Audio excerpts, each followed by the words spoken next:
Čaute, čaute. Čauko Maťka. Ahoj Jarka. Ahojte všetci.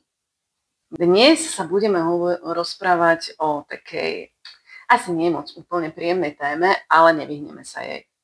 Znova teda vypukla cez leto, keď sme všetci príjemne oddychovali, dovolenkovali. Budeme sa rozprávať o tzv. Povinných osobách.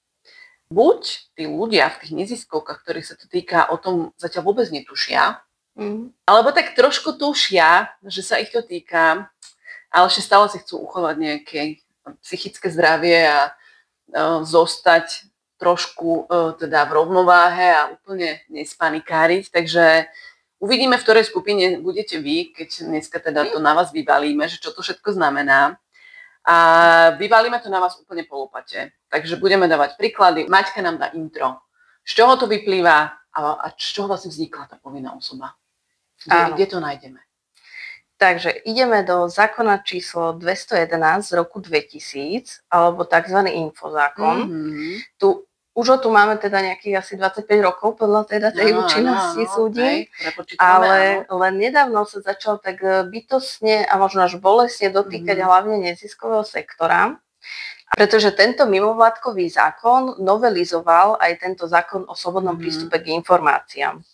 A to už konkrétne od 1.6.2025. Tak to už nejakú dobu beží. Už nám to beží v pozadí a vlastne už by sa mohli tí ľudia pomaly mobilizovať.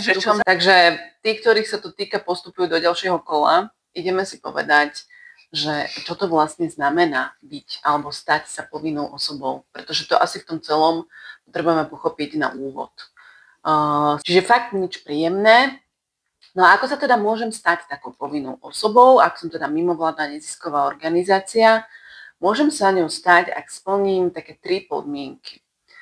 No a kto sú to teda tie povinné osoby záhadné, ktoré aj so mňa môžu? Môžete na mňa preniesť túto nemoc a môžu aj so mňa urobiť povinnú osobu. Tak poďme povedať, že na koho si máme dávať pozor. Tak poďme si teda povedať, že ktorá povinná osoba to musí byť, aby zo mňa spravila tú povinnú osobu. Také veľké upozornenie a teda upriamenie vašej pozornosti, že v týchto odsekoch nenájdeme ani jeden druh tých neziskových organizácií spomenutý. Teda si budeme pamätať, že klasická neziskovka typu neinvestičný fond alebo nadácia z nás nikdy neurobí tú povinnú osobu. Čo v kamene, teraz počujeme. Ale dajme si k tomu teda možno aj nejaký praktický príklad. To bude najlepšie, presne. Všetci radi. To mi radi. Čiže teraz možno zase teda tie výdychy, zase sme si to očistili. Tí, ktorí idete s nami do ďalšieho kola, ktorí ste si ešte nevydýchli, tak poďte, ideme si vysvetliť, že Maťka to už trošku naškrtla, že aké teda typy tých peňazí, okrem tej povinnej osoby, ktorá zo mňa môže spraviť tú povinnú osobu, tak aké typy peňazí sa budú považovať za tie verejné prostriedky. Ale tie európske peňažky sú trošku zapeklité, aby to nebolo jednoduché, poďme sa trošku zamotať. Ale tie európske prostriedky sa môžu vlastne k nám dostať 2 cestami a v prípade týchto 2 spôsobov sa vždy budú správať inak. Verím, že mnohí ste si teraz zasa vydýchli, ale ostala nám ešte skupinka, ktorá s nami pôjde aj naďalej a bude počúvať aj naďalej, ale ostaňte aj vy ostatní, ktorí ste si vydýchli, možno sa vás to bude týkať v budúcnosti. No a čo nás čaká na budúce?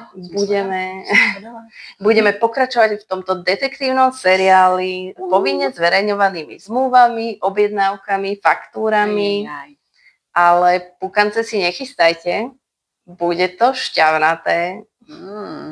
Tak, veru. No, mne zostáva na záver tejto epizódky znova vám srdečne poďakovať. Veľmi vám fakt ďakujeme, že nás teda sledujete, A robíme to pre vás veľmi radi s láskou. Snažíme sa naozaj teda mapovať všetky témy, ktoré sú či už novinkami v rámci toho neziskového sektora, alebo ktoré nás trápia neustále. Snažíme sa vám to naozaj uľahčovať aj praktickými vzormi dokumentov, ktoré už sú na našom profile. Takže veľká vďaka, robte tak aj naďalej, aj my to budeme pre vás robiť aj naďalej s láskou. Pridajte sa k nám a buďme spolu bez risku, nezisku.